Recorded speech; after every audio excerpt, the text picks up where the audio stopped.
Hi, എല്ലാവർക്കും നമസ്കാരം. സിലബസിന്റെ അടുത്ത വീഡിയോയിലേക്ക് സ്വാഗതം. എൻ്റെ രൂപമൊക്കെ മാറിയത് കണ്ടിട്ടുണ്ടായിരിക്കുമല്ലോ അല്ലേ? എനിവേ, ചൂടുകാലമാണ്, എല്ലാവരും നന്നായിട്ടിരിക്കുക, ശ്രദ്ധിക്കുക. അപ്പോൾ അടുത്തൊരു കേട്ടിട്ട് സെറ്റ് അതുപോലെ തന്നെ നെറ്റിൻ്റെയൊക്കെ സാധ്യതകൾ വന്നു തുടങ്ങിയിട്ടുണ്ട്. നമ്മൾ കേട്ടിട്ടിൻ്റെ റിസൾട്ടിന് വേണ്ടിയിട്ട് വെയിറ്റ് ചെയ്യുകയാണ്. റൈറ്റ്, സെറ്റിൻ്റെ വന്നിട്ടുണ്ടായിരുന്നു. ഇനി അടുത്ത നെറ്റ് വിളിക്കാൻ പോവുകയാണ്. റൈറ്റ്, എല്ലാം ഇനി ഒരേപോലെ ജൂണിൽ തന്നെ വരും. സോ അതിലേക്കുള്ള നമ്മളുടെ വീഡിയോസ് ആണ് ഈ തുടങ്ങുന്നത്. ഓൾറെഡി തുടങ്ങിയിട്ടുണ്ട്. അപ്പോൾ നിങ്ങൾ ഈ ചാനൽ കാണുന്നവരാണെങ്കിൽ എന്ത് ചെയ്യുക, നമ്മളുടെ ഈ പ്ലേലിസ്റ്റ് തന്നെ എടുത്ത് നോക്കുക. ഈ വീഡിയോ കാണുമ്പോൾ തന്നെ അതിൻ്റെ സൈഡിലായിട്ട് പ്ലേലിസ്റ്റ് ഉണ്ടായിരിക്കും. ആ പ്ലേലിസ്റ്റിൽ നമ്മൾ ചെയ്തിട്ടുള്ള എല്ലാ വീഡിയോസും ഉണ്ടായിരിക്കും. ജസ്റ്റ് കണ്ടു നോക്കാം. ഇഷ്ടമാണെങ്കിൽ ചാനൽ ഫോളോ ചെയ്യാൻ മറക്കരുത്. എനിവേ, പഠിക്കുന്ന ആൾക്കാർക്ക് അയച്ചു കൊടുക്കുക, കൂട്ടുകാരുണ്ടാവും. എനിവേ, അപ്പോൾ നമ്മൾ ഇന്ന് ചർച്ച ചെയ്യാൻ പോകുന്നത് ഇംഗ്ലീഷ് ലിറ്ററേച്ചറിലെ ഒരു ഏരിയ തന്നെയാണ്. കുറച്ച് ഡീപ്പായിട്ട് പോകുന്നുണ്ട്. അത് കേട്ടിട്ട് ലെവലിൽ മാത്രമല്ല ഞാൻ ഈ വീഡിയോ ഉണ്ടാക്കിയിരിക്കുന്നത്. ഇപ്പോൾ നമുക്ക് നോക്കാം എങ്ങനെയാണ് പോകുന്നതെന്ന്. കാരണം ഒരു സെറ്റിന്റെ നെറ്റിന്റെ ലെവലിൽ നിന്ന് കുറച്ച് ഡീപ്പായിട്ട് ഉള്ളിലേക്കുള്ള ചോദ്യങ്ങൾ ഞാൻ ആഡ് ചെയ്യുന്നുണ്ട്. അതുകൊണ്ട് തന്നെ റൊമാൻറ്റിസിസം എന്ന് പറയുന്ന ഫേമസ് ടോപ്പിക് തന്നെയായിരിക്കും നമ്മൾ ഡീൽ ചെയ്യുന്നത്. പക്ഷേ എന്നാണ് റൊമാൻറ്റിസിസം തുടങ്ങിയത്, വേർഡ്സ്വർത്ത് ആരാണ് എന്നുള്ള ചോദ്യങ്ങളായിരിക്കില്ല നമ്മൾ ഡീൽ ചെയ്യാൻ പോകുന്നത്. സെക്കൻഡ് ജനറേഷൻ റൊമാൻറ്റിക്സിലെ കുറച്ച് ആൾക്കാരുടെയും കുറച്ച് വർക്കുകളും കുറച്ച് ഉള്ളിൽ നിന്ന് കുറച്ച് ഡീപ്പറായിട്ട് നോക്കാനാണ് പോകുന്നത്. അപ്പൊ നമുക്ക് നോക്കി തുടങ്ങാം. First, the French revolution, a key background to romanticism took place during. അപ്പോൾ ഈ കാലഘട്ടം നമ്മൾ അറിഞ്ഞിരിക്കണം. അതുകൊണ്ടാണ് കാലഘട്ടം കൊടുത്തിരിക്കുന്നത്. അതാ ഞാൻ പറഞ്ഞ പഴയ so call D C video പോലെ ആയിരിക്കില്ല, കുറച്ച് ഉള്ളിലേക്ക് കടന്ന് നമുക്ക് ഡീപ്പറായിട്ട് നോക്കാം. അപ്പോൾ ഏത് കാലഘട്ടത്തിലാണ് ഫ്രഞ്ച് റെവല്യൂഷൻ നടന്നത് എന്നുള്ളത് നമ്മൾ 10ാം ക്ലാസ് തൊട്ട് പഠിക്കുന്നത് തന്നെയാണ്, അതിൽ സംശയമൊന്നുമില്ല. അതിൽ ഓപ്ഷൻസ് അവിടെ കൊടുത്തിട്ടുണ്ടായിരിക്കും. പ്രോപ്പർ ആയിട്ടുള്ള കറക്റ്റ് ഓപ്ഷൻ എന്ന് പറയുന്നത് ബി ആണ്. 1789 മുതൽ 1799 വരെ ഉള്ള കാലഘട്ടത്തിലാണ് നമുക്ക് ഫ്രഞ്ച് റെവല്യൂഷൻ കാണാൻ സാധിക്കുക. 1798 എന്തുണ്ടായി എന്ന് നമുക്കറിയാം. അപ്പൊ ഇതോടുകൂടി തന്നെ ഇതൊരു കാലഘട്ടത്തിന്റെ മാറ്റം കൂടിയാണ്. അതായത് ഒരു രാജ്യത്തൊരു വാർ നടക്കുകയാണെന്നുണ്ടെങ്കിൽ ആ വാറിനനുസരിച്ച് എന്തൊക്കെ മാറും? പൊളിറ്റിക്സ് മാറും, ആൾക്കാർ മാറും, അവിടുത്തെ എഴുത്തുകാർ മാറും, അവിടുത്തെ രാഷ്ട്രീയം മാറും, രാഷ്ട്രം മാറും, അല്ലെ, മതം മാറും, എല്ലാം എല്ലാം അതിനോട് ബന്ധപ്പെട്ടിട്ടുള്ളതാണ്. അപ്പോൾ ഈ റൊമാൻറ്റിക് പീരീഡുമായിട്ട് ബന്ധപ്പെട്ട് നിൽക്കുന്ന ഒരു ഏരിയയിലാണ് ഫ്രഞ്ച് റെവല്യൂഷൻ അവിടെ നടക്കുന്നത്. അടുത്തത്, ദ നാപ്പോളിയോണിക് വാർസ് കണ്ടിന്യൂഡ് ടിൽ. നാപ്പോളിയോണിക് വാറുകൾ നെപ്പോളിയനുമായിട്ട് ബന്ധപ്പെട്ടിട്ടുള്ള ചോദ്യമാണ്. അത് കുറെ ഹിസ്റ്റോറിക്കലും കൂടിയാണ്. നമ്മുടെ കാറ്റഗറി 2-നൊക്കെ ഇങ്ങനത്തെ ചോദ്യങ്ങൾ വരാറുണ്ട്.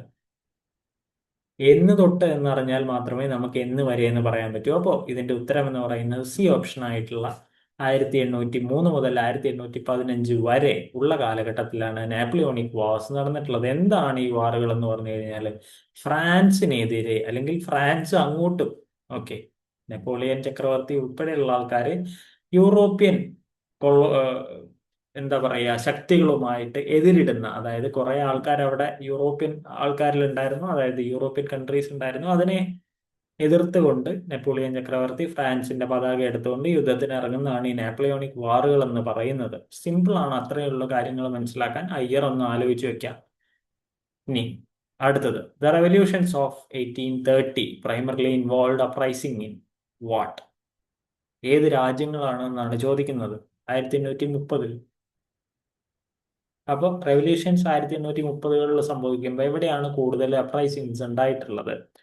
ബെൽജിയം, ഫ്രാൻസ്, പോളണ്ട്, സ്വിറ്റ്സർലാൻഡ് തുടങ്ങിയ രാജ്യങ്ങളിൽ എന്തിനെതിരായിട്ടുള്ള വന്നു? ഈ കൺസർവേറ്റീവ് റെജീംസിനെതിരായിട്ടുള്ള നാഷണലിസ്റ്റിക്കും ലിബറൽ റിയാക്ഷൻസും ആണ് വന്നിട്ടുള്ളത്. അതായത് നിങ്ങൾ ഭരിക്കുന്നത് ശരിയല്ല, രാജാക്കന്മാരാണെങ്കിൽ രാജാക്കന്മാർ, കൺസർവേറ്റീവ് ആയിട്ടുള്ള റെജീമുകൾ, രാജഭരണങ്ങൾ അല്ലെങ്കിൽ ആ ഒരു തരത്തിലുള്ള ഭരണങ്ങൾ ശരിയല്ല എന്ന് പറഞ്ഞുകൊണ്ടാണ് എന്ത് ചെയ്യുന്നത്, ഈ ഭരണങ്ങൾ അല്ലെങ്കിൽ ഈ റവല്യൂഷൻസ് വരുന്നത് ഈ ഭരണങ്ങൾക്കെതിരെ. The rise of realism marked the decline of romanticism particularly in. ഏതിലേക്കാ വരുന്നത്?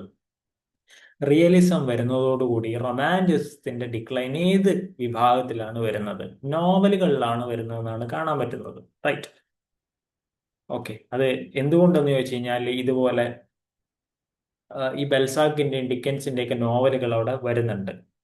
ഓക്കെ, ഈ റൊമാൻറ്റിസിസം കുറയുകയും അതിൻ്റെ ഒപ്പം തന്നെ എന്ത് വരുന്നുണ്ട്, ഇവരുടെ എഴുത്തുകൾ കൂടുതലായിട്ട് വരാനും തുടങ്ങുന്നുണ്ട്. അടുത്തത്, which dramatist are associated with realism. കുറച്ച് എളുപ്പമായിട്ടുള്ള ചോദ്യമാണ്. ഇബ്സണും ഷോവും ആണ് GB ഷോയുമാണ് എന്ത് വരുന്നത്, റിയലിസവുമായിട്ട് ബന്ധപ്പെട്ട് നിൽക്കുന്ന ഡ്രമാറ്റിസ്റ്റുകൾ. Which painter is associated with realism? അദ്ദേഹത്തിന്റെ ഫോട്ടോ ഞാൻ അതുകൊണ്ടാണ് കൊടുത്തിരിക്കുന്നത്. കോർബറ്റ് എന്ന് പറയുന്ന പെയിന്ററാണ് റിയലിസവുമായി ബന്ധപ്പെട്ട് നമ്മുടെ ഈ റൊമാൻറ്റിക് ഏജിൽ വരുന്ന ഒരു പ്രധാനപ്പെട്ട ആൾ എന്ന് പറയുന്നത്. നമ്മൾ അധികം കേൾക്കണമെന്ന് നിർബന്ധമൊന്നുമില്ല ഇയാളെ കുറിച്ചിട്ട്. സ്റ്റിൽ അങ്ങനെ ഒരാളുണ്ട് എന്ന് അറിയിക്കാൻ വേണ്ടിയിട്ട് മാത്രമാണ് ചെയ്യുന്നത്. The sorrows of young Werther was published in, ഏത് വർഷമാണ്?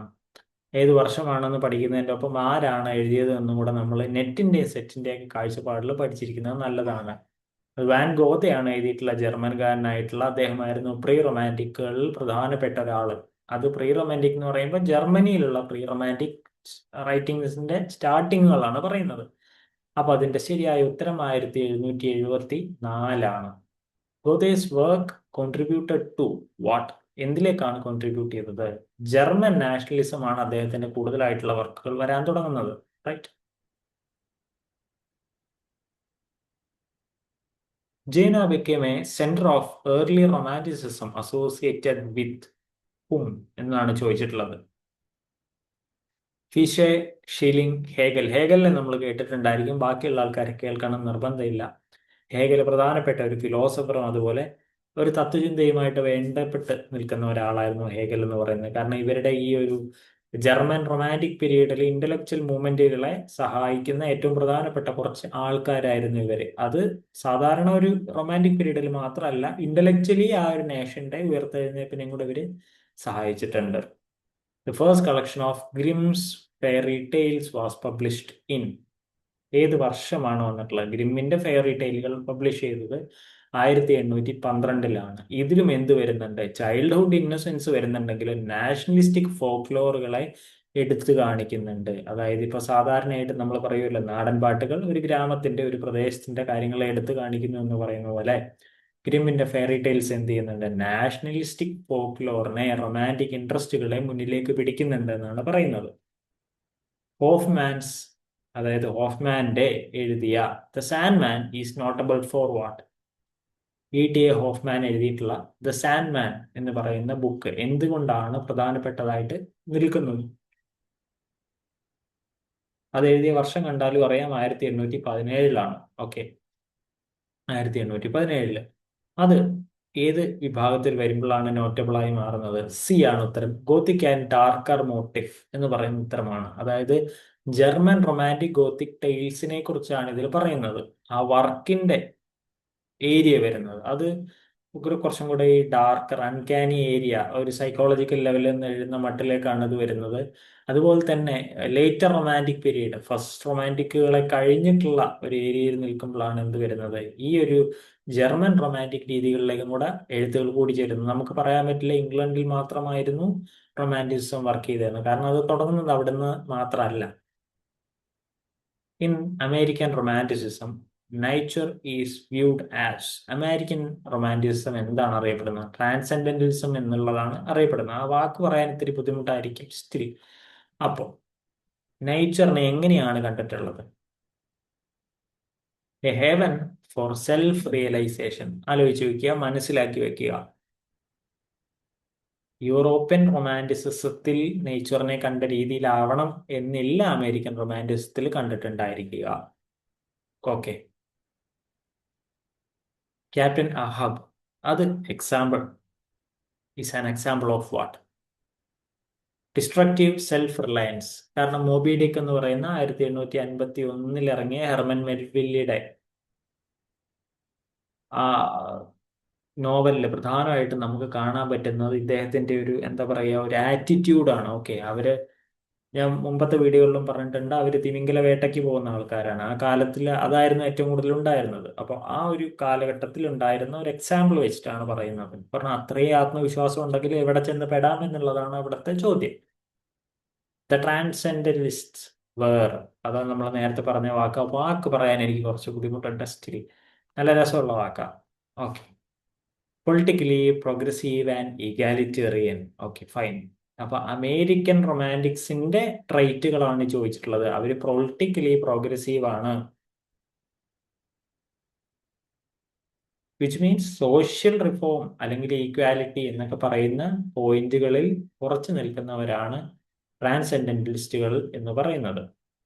The second generation of English romantics include, വളരെ എളുപ്പമുള്ള ചോദ്യമാണ്.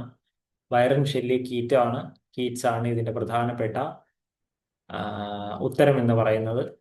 ഇനി ബൈറന്റെ hours of idleness was published in ഏത് വർഷം? 1807 ഇത് പബ്ലിഷ് ചെയ്യപ്പെടുന്നത്. അതുകൊണ്ട് തന്നെ അത് മാത്രമല്ല, ഫസ്റ്റ് പബ്ലിഷ്ഡ് വോളിയൂം ഓഫ് പോയട്രിയും കൂടിയാണ് ഇത്. ബൈറന്റെ ഫസ്റ്റ് പബ്ലിഷ്ഡ് പോയട്രിയാണ് ഹവേഴ്സ് ഓഫ് ഐഡിൽനെസ് എന്ന് പറയുന്നത്. ഇനി English bards and Scotch reviewers എന്ന് പറയുന്നത് ആരാണ്? ഏത് ഏത് വിഭാഗത്തിൽ എഴുതിയതാണ്, അതുപോലെ ആരെഴുതിയതാണെന്നുള്ളത് നമ്മൾ ഒന്നിച്ച് നോക്കി പോവാണ്. അതൊരു സറ്റയർ, അതായത് നിങ്ങൾക്ക് അതിന്റെ പേജ് എടുത്ത് നോക്കുമ്പോൾ തന്നെ കാണാം English bards and Scotch reviewers എന്ന് എഴുതി അതിന്റെ അടിയിൽ തന്നെ സറ്റയർ എന്നും കൂടെ എഴുതി വെച്ചിട്ടുണ്ടായിരിക്കും. ഇനി അത് എഴുതിയത് നമ്മുടെ പ്രധാനപ്പെട്ട ആള് ലോർഡ് ബൈറൺ ആണ്. ഓക്കെ, ഇത് ഹീറോയിക് കപ്ലറ്റുകളിലാണ് അദ്ദേഹം എഴുതിയിട്ടുള്ളത്. അത് എഴുതുന്നത് കൊണ്ട് കാരണം തന്നെ ക്രിട്ടിക്കുകളെയും അതുപോലെ തന്നെ അങ്ങനെയുള്ള കാര്യങ്ങളെ ക്രിട്ടിക്ക് ചെയ്യാനും അദ്ദേഹം ഉപയോഗിക്കുന്നുണ്ട്. അതുപോലെ തന്നെ അത് ഫേമസ് ആയിട്ട് വളരുന്നൊരു കൂടി ആയിരുന്നു. Childe Harold's pilgrimage made Byron famous in, അതായത് ആ പുസ്തകം എഴുതുന്നതോടുകൂടി ബൈറന്റെ ഒരു ഇമേജ് മാറുകയാണ്, അദ്ദേഹത്തിന്റെ ഒരു പോപ്പുലാരിറ്റി കൂടുകയാണ്. അതെന്നാണ് എഴുതിയിട്ടുള്ളതെന്നാണ് ചോദിക്കുന്നത്. 1812 അത് എഴുതപ്പെടുന്നത്. കാരണം ഈ കോട്ട് പരീക്ഷകളിൽ ചോദിച്ചിട്ടുണ്ട്. Byron famously said what? Childe Harold's pilgrimage എഴുതിയതിനു ശേഷമാണ് ബൈറൺ പറയുന്നത് അത്ര, I woke one morning and found myself famous. അതായത് ചൈൽഡ് ഹെറോൾസ് പിൽഗ്രിമേജ് എന്ന് പറയുന്ന ബുക്ക് ഭയങ്കര ഹിറ്റായി. അപ്പൊ അദ്ദേഹം ഒരു ദിവസം രാവിലെ എഴുന്നേറ്റ് നോക്കുമ്പോൾ അയാൾക്ക് തന്നെ മനസ്സിലാവുന്നില്ല ഞാൻ ആരാണെന്നുള്ള കാര്യം. അപ്പൊ അതുപോലെ നമ്മുടെ ബൈറൺ പറയുകയാണ് ഈ ബുക്ക് എഴുതിയതിനു ശേഷം എന്റെ ജീവിതം മാറി മറിഞ്ഞു എന്നുള്ള രീതിയിലാണ് അദ്ദേഹം പറയുന്നത്. അപ്പോൾ റൊമാൻറ്റിക് പോയിന്റുകളെ സംബന്ധിച്ച് നമുക്ക് ഇതൊക്കെ ഇമ്പോർട്ടൻ്റ് തന്നെയാണ്. ഈ ഒരു രീതിയിൽ തന്നെ നമുക്ക് പോകാനും പറ്റും. റൈറ്റ്. ഇതിൻ്റെ ഇടയിൽ കൂടെ ജസ്റ്റ് ഒരു അനൗൺസ്മെന്റ് ഉണ്ട്. നമ്മൾ ഈ ഏപ്രിൽ അവസാനത്തോടു കൂടി ഒരു 3rd വീക്ക് കഴിയുമ്പോഴേക്കും നമ്മൾ തംബ്നെയിലിൽ കൊടുത്ത പോലെ തന്നെ ഒരു 3rd വീക്ക് കഴിയുമ്പോഴേക്കും നമ്മൾ കേട്ടറ്റ് കാറ്റഗറി 3 ഇംഗ്ലീഷിന്റെ മാത്രം ഒരു ഓൺലൈൻ ക്ലാസ് നമ്മൾ വെക്കുന്നുണ്ട്. അതിൽ സൈക്കോളജി, പെഡഗോഗി, ഇംഗ്ലീഷ് ലിറ്ററേച്ചർ ഞാൻ തന്നെയാണ് എടുക്കുന്നുണ്ടായിരിക്കുക. സോ ഇതിന്റെ ഒരു ലൈവ് ക്ലാസ് നമ്മൾ പ്ലാൻ ചെയ്യുന്നുണ്ട്. ലൈവ് മാത്രമായിരിക്കും, റെക്കോർഡിംഗ് ക്ലാസ്സുകളില്ല. റെക്കോർഡിംഗ് ക്ലാസ് നിങ്ങൾക്ക് ബാക്കി എല്ലാ ഇൻസ്റ്റിറ്റ്യൂട്ടുകളിൽ നിന്നും കിട്ടും. ഇത് ഞങ്ങളുടെ പ്രൊഫഷൻ മാത്രമല്ല, ഞങ്ങളുടെ പാഷനാണ്. അതുകൊണ്ടാണ് ഞങ്ങൾ ലൈവ് ആയിട്ട് ഇരുന്ന് എടുക്കുന്നത്. ഇപ്പൊ കഴിഞ്ഞ ബാച്ചിൽ നമ്മൾ എടുത്തിട്ടുണ്ടായിരുന്നു. ഞങ്ങൾ അവരുടെ എല്ലാം റിസൾട്ടിന് വേണ്ടി വെയിറ്റ് ചെയ്യുകയാണ്. നമ്മൾ എടുത്ത നമ്പർ വളരെ കുറവായിരുന്നു. 6 പേരെയൊക്കെ നമ്മൾ ആ ബാച്ചിൽ ഉണ്ടായിരുന്നുള്ളൂ. സോ ബാച്ചിന്റെ എണ്ണം കൂട്ടുക, ആൾക്കാരുടെ എണ്ണം കൂട്ടുക എന്നുള്ളത് ഞങ്ങളുടെ ഉദ്ദേശമല്ല. വരുന്ന ആൾക്കാർ വളരെ കുറച്ച് നമ്പർ മാത്രമേ നമ്മൾ എടുക്കൂ. 12 പേരെ ഞങ്ങൾ ഉദ്ദേശിക്കുന്നുള്ളൂ, വെറും 12 പേര്. ആ 12 പേർക്ക് ഒരു 50 ദിവസത്തോളം ലൈവ് ക്ലാസ്സസ്, അതായത് നമ്മൾ ഒരു 1.5 മണിക്കൂറിന്റെ ലൈവ് ക്ലാസ്സസ് നമ്മൾ എന്ത് ചെയ്യും, ഒരു 50 ദിവസത്തോളം ലൈവായിട്ട് നമ്മൾ ഇരുന്ന് ക്ലാസ് തരും. ജൂൺ പരീക്ഷ ആകുമ്പോഴേക്കും നമ്മൾ ക്ലാസ് തീർക്കുന്നത്. അതുകൊണ്ടാണ് നമ്മൾ ഒരു ഏപ്രിൽ 3rd വീക്കിലേക്ക് തുടങ്ങാൻ വെക്കുന്നത്.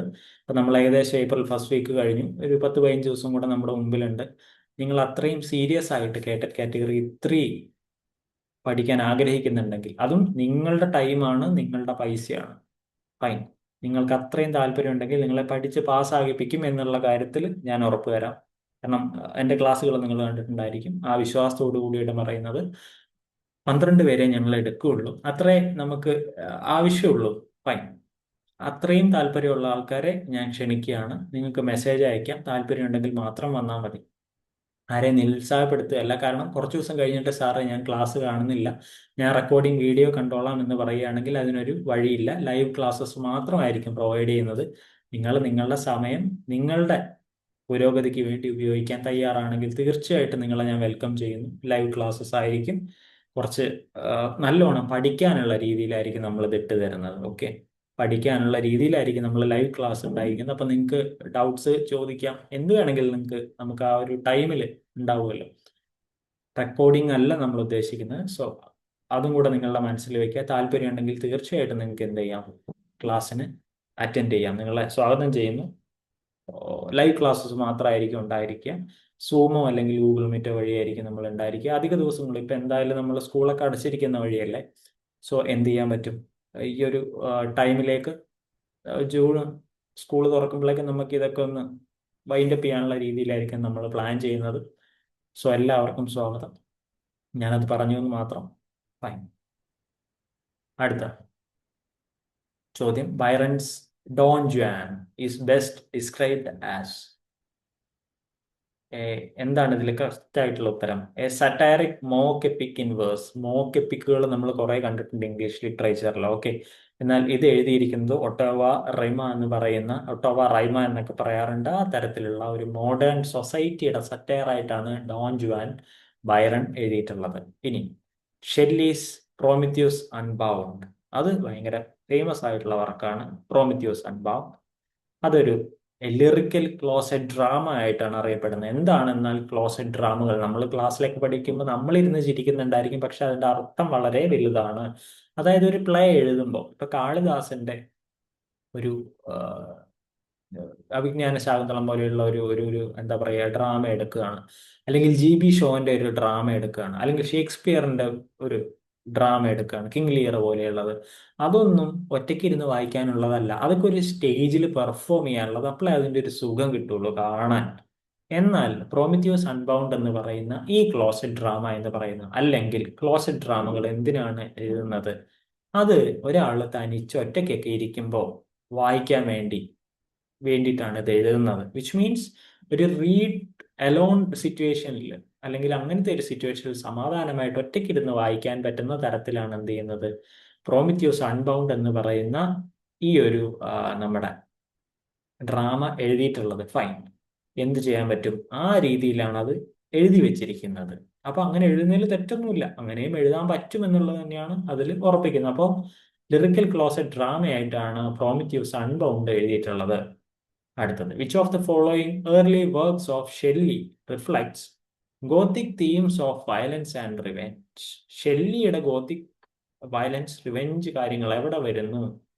സെസ്ട്രോസി എന്ന് പറയുന്ന അധികം ഫേമസ് അല്ല. ഫേമസ് എന്ന് പറയുമ്പോൾ നമ്മൾ കേട്ടിട്ടുള്ള കുറെ വർക്കുകൾ ഉണ്ടായിരിക്കും, അത് കേൾക്കാത്ത വർക്കുകൾ ഉണ്ടായിരിക്കും. അത് പബ്ലിഷ് ചെയ്യണം നിർബന്ധമൊന്നുമില്ല, അങ്ങനത്തെയും കുറെ വർക്കുകൾ ഉണ്ടായിരിക്കും. അപ്പോൾ ഇത് അദ്ദേഹം ഈറ്റൺ കോളേജിൽ സ്റ്റുഡൻ്റ് ആയിരുന്നപ്പോൾ എഴുതിയിരുന്ന ഒരു വർക്കാണ്. ഇനി Shelley's the necessity of atheism led to, അത് ഫേമസ് ചോദ്യമാണ്, നമുക്ക് എല്ലാവർക്കും അറിയുന്ന ചോദ്യമായിരിക്കും. ഹിസ് എക്സ്പൾഷൻ ഫ്രം ഓക്സ്ഫോർഡിൽ നിന്ന് അദ്ദേഹത്തിന് എന്ത് ചെയ്യുന്നുണ്ട്, എക്സ്പെൽ ചെയ്യുക, പുറത്തേക്കാക്കുന്നുണ്ട്. അതായത് അന്നുണ്ടായിരുന്ന റിലീജിയസ് ഐഡിയോളജികളോട് അദ്ദേഹം എതിരിടുമ്പോഴാണ് നെസസിറ്റി ഓഫ് അത്തീസം വരുന്നത്. നിരീശ്വരവാദത്തിന്റെ നെസസിറ്റി, അത്യാവശ്യകത പറയുന്നു. ഇപ്പോ കോളേജുകാർ പറയുന്നു, നീ ഇറങ്ങിക്കോ, ഈ കോളേജിൽ നീ നിരീശ്വരവാദം പടർത്തണ്ട. Queen Mab is described as, എന്തായിട്ടാണ്? A philosophical and political poem. Queen Mab എന്തായിട്ടാണ് വരുന്നത്? പൊളിറ്റിക്കൽ ആൻഡ് ഫിലോസഫിക്കൽ പോയം ആയിട്ടാണ് വരുന്നത്. എന്തിനെ കുറിച്ച്? ഷെല്ലിയുടെ radical views on vegetarianism, religion and free love. അതെങ്ങനെ ഫ്രീ ലവ് ഉണ്ടാവുക? പൈസ കൊടുത്തിട്ടാണോ എല്ലാവരും ലവിനെ എടുക്കുന്നത് അല്ലെങ്കിൽ വാങ്ങുന്നത്? അങ്ങനെ വാങ്ങാൻ പറ്റിയ സാധനമാണോ? ഇപ്പൊ ഫ്രീ ലവ് എന്ന് പറയുമ്പോൾ എല്ലാവർക്കും കൊടുക്കാൻ തക്ക തരത്തിലുള്ള ഒരു പുരോഗമനമായ ഐഡിയ ആയിട്ടാണോ എന്നുള്ളതൊക്കെ ചോദ്യം വരും. Shelley's Alastor is often interpreted as, എന്തായിട്ടാ? എ സ്പിരിച്വൽ ഓട്ടോബയോഗ്രഫി ആയിട്ടാണ് അലാസ്റ്റർ ഷെല്ലിയുടെ നമ്മൾ കണക്കാക്കുന്നത്. കാരണം ബ്യൂട്ടിയെ കുറിച്ച്, അതുപോലെ തന്നെ സെർച്ച്, എന്തിനെ കുറിച്ചൊക്കെ സെർച്ച് ചെയ്യാം എന്നുള്ളതിനെ കുറിച്ചിട്ടുള്ള ഒരു ഫൈൻഡിങ്ങിനാണ് അലാസ്റ്ററിലൂടെ ഷെല്ലി എടുക്കാൻ ശ്രമിക്കുന്നത്. Which poem did Shelley write during his stay in Geneva in 1816? 1816 ജനീവയിൽ സ്റ്റേ ചെയ്യുമ്പോൾ ഷെല്ലി എഴുതിയ പോയം ഏത്? മോൺ പ്ലാങ്ക് ആണ്. മോൺ പ്ലാങ്ക്. കാരണം ഷവോനിക്സ് വാലി എന്ന് പറയുന്ന, അത് എങ്ങനെ തന്നെയാണോ പ്രോപ്പറായിട്ട് പ്രൊനൗൺസ് ചെയ്യാമെന്ന് നമുക്കറിയില്ല, ഷമോനിക്സ് എന്നുള്ളതാണ് രീതിയിൽ കേട്ടിട്ടുള്ളത്. ആ വാലിയുടെ ഒരു സൗന്ദര്യം ആസ്വദിച്ചുകൊണ്ടാണ് ജനീവയിൽ വെച്ചിട്ട് ഷെല്ലി ഇത് എഴുതുന്നത്. The revolt of Islam was originally titled, ഏതായിട്ടായിരുന്നു? ലെവൻ ഓൺ സിന്ധിയ എന്ന് പറയുന്ന പേരിലാണ് the revolt of Islam actually first title ചെയ്യുന്നത്. റൈറ്റ്. ഇത് ബ്ലാസ്ഫെമി എന്ന് പറയുന്ന രീതിയിലേക്കാണ് വരുന്നത്. അതായത് ചില കാര്യങ്ങളെ നമ്മൾ ഭയങ്കരമായിട്ട് വിശുദ്ധീകരിച്ചുകൊണ്ട് പറയാറുണ്ട്. റൈറ്റ്. ഇപ്പൊ നിങ്ങൾ എന്താ പറയാ, ഒരു റിലീജിയൻ അതിനെ വിശുദ്ധമായിട്ടുള്ള രീതിയിലായിരിക്കും കാണുന്നത്. ചില കാര്യങ്ങൾ, അങ്ങനെയുള്ള കാര്യങ്ങളെ ബ്ലാസ്ഫെമി എന്ന് പറഞ്ഞു കഴിഞ്ഞാൽ അതിനെ എങ്ങോട്ട് ഇല്ലാതാക്കുക, നശിപ്പിക്കുക, അല്ലെങ്കിൽ അതിനെ കുറ്റം പറയുക, പോസിറ്റീവ് ആയിട്ടുള്ള രീതിയിൽ ക്രിട്ടിസിസം നടത്തുക. തൊടാൻ പാടില്ല എന്ന് പറയുമ്പോൾ അവിടെ പോയി തൊടുക എന്നുള്ളത് തന്നെയാണ് അർത്ഥം. റൈറ്റ്. അപ്പോൾ ആ തരത്തിലുള്ള ഒരു വർക്കായിരുന്നു ദ റിവോൾട്ട് ഓഫ് ഇസ്ലാം എന്ന് പറയുന്നത്. Islam. Shelley's Ozymandias centres on what? Ozymandias, the transience of power. അതിനെക്കുറിച്ചാണ് അത് ബേസിക്കലി പറഞ്ഞു വെക്കുന്നത്. ഒരു ഡയറക്റ്റ് ചോദ്യമായതുകൊണ്ടാണ് ഞാൻ ഇങ്ങനെ പോകുന്നത്. The mask of anarchy was written in response to mask of anarchy. Peterloo massacre. നമ്മൾ കഴിഞ്ഞ ഒരു വീഡിയോയിൽ, ഏതിലാന്ന് എനിക്ക് ഓർമ്മയില്ല, പീറ്റർലൂവും വാട്ടർലൂവും നമ്മൾ ഓൾറെഡി പറഞ്ഞു വെച്ചിട്ടുണ്ട്. പീറ്റർലൂ മാസാക്കർ, അതായത് കൂട്ടക്കൊല, അതിനുശേഷം റെസ്പോൺസ് ആയിട്ടാണ് എന്ത് വരുന്നത്? The mask of Anarchy Shelley എഴുതുന്നത്. അതായത് ഗവൺമെന്റ് ഒപ്രഷൻ, ഗവൺമെന്റുകൾക്കെതിരെ സംസാരിച്ചു കഴിഞ്ഞാൽ എന്ത് ചെയ്യും അവർ അടിച്ചമർത്തും. ആ അടിച്ചമർത്തലുകൾക്ക്, അതായത് ഒരു രാജാവിന്റെയോ ഒരു ഗവൺമെന്റിന്റെ ഒക്കെ ആയിരിക്കാം, അതിന് റെസ്പോൺസ് ആയിട്ടാണ് പീറ്റർലോ മാസാക്കർ വന്നിട്ടുള്ളത്. നമ്മളുടെ ഇവിടെ ഉണ്ടായിട്ടുണ്ടല്ലോ മാസാക്കറുകൾ, ഇന്ത്യയിലും ഉണ്ടായിട്ടുണ്ട്. Which Shell which Shelley's work is a bleak family tragedy based on a real incident. ഏതാ? സെൻസി എന്ന് പറയുന്നതാണ്. സെൻസി ഫാമിലി എന്ന് പറയുന്ന 16-ാം നൂറ്റാണ്ടിൽ റോമിൽ ഉണ്ടായിരുന്ന ഒരു ഫാമിലിയെ ബേസ് ചെയ്തുകൊണ്ട് ഒരു ഹിസ്റ്റോറിക്കൽ അക്കൗണ്ട് വെച്ചിട്ടാണ് എന്ത് ചെയ്യുന്നത്, ഷെല്ലി ഈ വർക്ക് എഴുതുന്നത്. Ode to the West Wind was written in which year? West Wind 1819 എന്ത് ചെയ്യുന്നത്, വെസ്റ്റ് വിൻഡ് എഴുതുന്നത്. ഇതിൽ വിൻഡിനെ വെറുതെ ഒരു കാറ്റ് വന്നു എന്ന് പറയുന്ന പാട്ട് പോലെയുള്ള ഒരു പരിപാടിയല്ല. അതിൽ ഡിസ്ട്രോയർ ആയിട്ടും പ്രച്ചറോർ ആയിട്ടും കാണുന്നുണ്ട്. അതായത് ഒരു നാണയത്തിന് രണ്ട് വശം ഉണ്ട് എന്ന് പറയുന്നല്ലോ, അതുപോലെ തന്നെയാണ് ഇത് പറയുന്നത്. ഇത് വെറുതെ ഒരു കാറ്റിന് വേണ്ടിയിട്ടുള്ള ഓടല്ല. അതിൽ കുറച്ച് പൊളിറ്റിക്സ് അദ്ദേഹം തീർച്ചയായിട്ടും ആഡ് ചെയ്തിട്ടുണ്ട്. ഇനി John Keats father worked as A livery stable manager. Okay. അദ്ദേഹത്തിന്റെ മദർ ഡൈഡ് ഓഫ് ട്യൂബർക്യുലോസിസ്. ഇവരുടെയൊക്കെ എന്താ പറയുക, ഡെത്തും ഇങ്ങനെയുള്ള പണ്ട് പരീക്ഷകളിൽ ചോദിച്ചിട്ടുണ്ടായിരുന്നു. അച്ഛൻ്റെ അമ്മയുടെ ഒന്നും ഡെത്ത് ചോദിച്ചിട്ടില്ല, സ്റ്റിൽ അത് ഇട്ടൊന്ന് മാത്രം. Keats first poem was inspired by reading what? ആദ്യത്തെ പോയം എവിടുന്ന് ഇൻസ്പയർ ചെയ്തുകൊണ്ടാണ് അദ്ദേഹം എഴുതുന്നത്? ഫെയറി ക്യൂൻ എന്ന് പറയുന്ന നമ്മുടെ 17-ാം നൂറ്റാണ്ടിൽ എഴുതിയിട്ടുള്ള ആ വർക്കിൽ നിന്ന്, 17-16 നൂറ്റാണ്ടിൽ എഴുതിയിട്ടുള്ള വർക്കിൽ നിന്നാണ് എന്ത് വരുന്നത്, അദ്ദേഹത്തിന്റെ ആദ്യത്തെ ഒരു ഒരു ഒരു ഇൻസ്പിറേഷൻ കാരണം അദ്ദേഹം ആദ്യമായിട്ട് എഴുതുന്നത്. അതിനുശേഷം ഇമിറ്റേഷൻ ഓഫ് സ്പെൻസർ എന്നൊക്കെയുള്ള രീതിയിലും വർക്കുകൾ വരുന്നുണ്ട്. O solitude by Keats was published എന്ന് സോറി. അപ്പൊ അത് ദ എക്സാമിനർ എന്ന് പറയുന്ന ഇതിലാണ് ആദ്യമായിട്ട് പ്രിന്റ് ചെയ്ത് വരുന്നത്. അതുകൊണ്ട് തന്നെ അത് കൊണ്ടുവരാൻ സഹായിക്കുന്ന ആള് ലേ ഹണ്ടാണ്. ലേ ഹണ്ടിനെ നമുക്ക് അറിയുന്നുണ്ടായിരിക്കും. ഓക്കെ. കാരണം കീറ്റ്സിന്റെ ആദ്യത്തെ പ്രിന്റിലേക്കുള്ള ആദ്യത്തെ വർക്കായിരുന്നു നമ്മുടെ ഈ സോളിറ്റ്യൂഡ് എന്ന് പറയുന്നത്. Isabella or the pot of basil is based on what? Boccaccio's Decameron. Okay, fine. Boccaccio's ഡെക്കമറനെ ബേസ് ചെയ്തുകൊണ്ടാണ് Isabella or the pot of basil അദ്ദേഹം എഴുതിയിട്ടുള്ളത്. Endymion was criticized in Blackwood's magazine. അതായത് നമ്മൾ ഈ പറയുന്നുണ്ടല്ലോ, കോക്നി സ്കൂൾ ഓഫ് പോയട്രിയിലൊക്കെയാണ് Keats വരിക എന്നൊക്കെ പറഞ്ഞ് അടിച്ചമർത്തുന്ന രീതിയിലാണ് എന്ത് ചെയ്യുന്നത്, ബ്ലാക്ക്വുഡ് മാഗസീനുകാരെ തന്നെ പറ്റി എഴുതുന്നത്. Which Keats poem is a lyrical ballad? കീറ്റ്സിന്റെ ഏത് പോയമാണ് ലിറിക്കൽ ബല്ലാഡ്? ഓക്കെ, മാറരുത്. ലാ ബെല്ലെ ഡാം സാൻസ് മേഴ്സി എന്ന് പറയുന്ന ഒരു ഇതിലാണ്. അതിൽ ഭയങ്കര രസമുള്ള കഥയാണ് അതിന്റെ. അപ്പൊ ലാ ബെല്ലെ ഡാം സാൻസ് മേഴ്സി എന്ന് പറയുന്നതിന്റെ ഫോമാണ് ലിറിക്കൽ ബല്ലാഡുമായിട്ട് ചേർന്ന് എഴുതിയിട്ടുള്ളത്. All of Keats great odes were written in ഏത് വർഷത്തിൽ? 1819 ഇത് കുറേ എഴുതിയിട്ടുള്ളത്. അതുകൊണ്ട് തന്നെ അനസ് മിരാബിലിസ് എന്ന് പറയുന്ന അനസ് മിരാബിലിസ്, ഇത് നമ്മൾ മുന്നേ കണ്ടിട്ടുണ്ടായിരിക്കും. 17-ാം നൂറ്റാണ്ടിലും നമ്മൾ ഈ പേര് കണ്ടിട്ടുണ്ടായിരിക്കും അല്ലെ? 1666, 1667, 1668 വർഷങ്ങളൊക്കെ നിങ്ങൾക്ക് ഓർമ്മയുണ്ടായിരിക്കും അവിടെ. Okay. Odd on a Grecian urn presents what? Contrasting visual scenes on the earn. നമ്മൾ എപ്പോഴും പറയാറുണ്ട് ആ കുടത്തിൽ പശുവിനെ കെട്ടിക്കൊണ്ടുവന്ന പയ്യൻ, റൈറ്റ്? സോ ഇത്രയാണ് ഇന്നത്തെ ഒരു കാഴ്ചപ്പാടിൽ എനിക്ക് പറയാനുള്ളത്. അടുത്തൊരു ദിവസം വേറൊരു ടോപ്പിക്കുമായിട്ട് നമുക്ക് വരാം. ഇതുപോലെ കുറച്ചും കൂടി ഡീപ്പർ ആയിട്ടുള്ള കാര്യങ്ങളായിരിക്കും സംസാരിക്കാൻ എനിക്ക് കുറച്ചും കൂടെ താല്പര്യം. ബാക്കിയുള്ളത് നമ്മൾക്ക് PYQ പോലെയൊക്കെ ചെയ്യുമ്പോൾ നമ്മൾ തീർച്ചയായിട്ടും ചെയ്യുന്നതായിരിക്കും.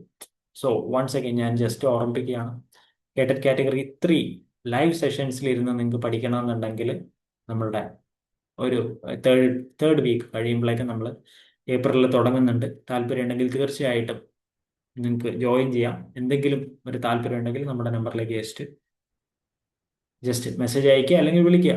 You are free, fine. അപ്പോൾ നിങ്ങളുടെ അറിവ് കൂട്ടാനും കാറ്റഗറി 3 നിങ്ങൾക്ക് തീർച്ചയായിട്ടും എന്താ പറയുക ക്രാക്ക് ചെയ്യാനും നമ്മൾ കൂടെ ഉണ്ടായിരിക്കും. അത് ലൈവ് ക്ലാസ്സസ് മാത്രമായിരിക്കും ഉണ്ടായിരിക്കുക. അതാണ് ഞങ്ങളുടെ പ്രത്യേകത എന്ന് പറയുന്നത്. നിങ്ങൾക്ക് ഇരിക്കാം, നിങ്ങൾക്ക് സംസാരിക്കാം, നമുക്ക് ഒന്നിച്ച് പഠിക്കാം, ഫൈൻ. നിങ്ങൾക്ക് താല്പര്യം ഉണ്ടെങ്കിൽ തീർച്ചയായിട്ടും നമുക്കൊന്ന് മെസ്സേജ് അയക്കാം. ഒരു തേർഡ് വീക്ക് കഴിയുമ്പോഴേക്കും നമ്മൾ തുടങ്ങാനുള്ള പ്ലാനാണ്. ഒരു 50 ദിവസത്തിന് അടുത്ത് നമ്മൾക്ക് എന്ത് ചെയ്യുന്നുണ്ട്, ലൈവ് ക്ലാസ്സസ് വരും.